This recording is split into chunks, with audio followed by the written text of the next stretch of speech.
જય શ્રી રામ। આજે તારીખ 1/1/2025 પહેલો મહિનો જાન્યુઆરી। આ કપાસની આ ત્રીજી વીણી છે। આ કપાસ છે પુષ્કર।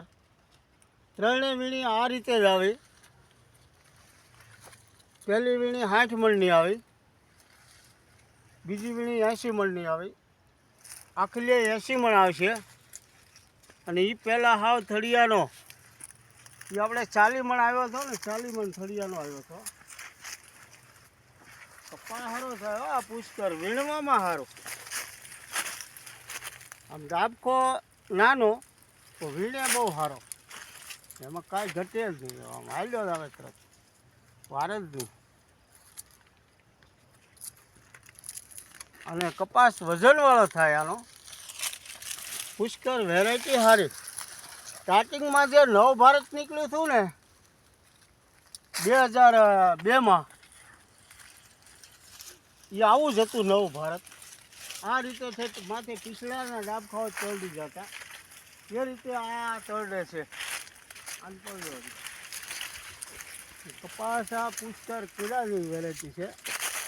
જો આના ઉપલા ઝીંડવા છે એ આમાં ગુલાબી ઈળે ઓછી આવે, કુણપે બહુ આવે। કપાસ આ વીઘા લગો 25 મણ મારે થાય એવો અંદાજ છે। બધો થઈ 15 વીઘાનો છે કપાસ। 250-300 મણ તો આખી જ આવી જશે। એ પછી પાછા ઝીંડવાય ઘણા છે એમ તો। આ રીતે હજી ઝીંડવાય છે આમાં, અને આવી કુણપે આવે છે હજી।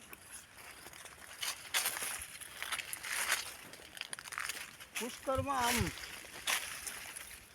બહુ સારું વીણા ઠારું થાય। આ 3-4 મણ વીણે ઉધડીએ બોલો, કારણ કે વીણે જેવો લાગ્યા હોય છે।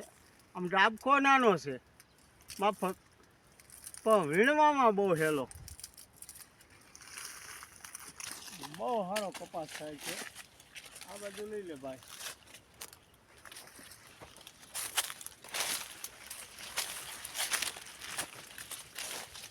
આ નથી ઓન તોય તો આ કપા ભૂકા કાઢી નાખે। પુષ્કરમાં એમાં કાંઈ ઘટે જ નહીં।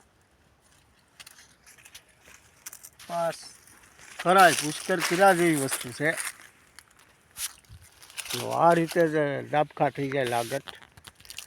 છેડાના ડાબખા હોય તો એનો કોઈ ડાબખો એક ઈળનો ડાઘ ન આવે, અને કુણપે બહુ રહે એમાં।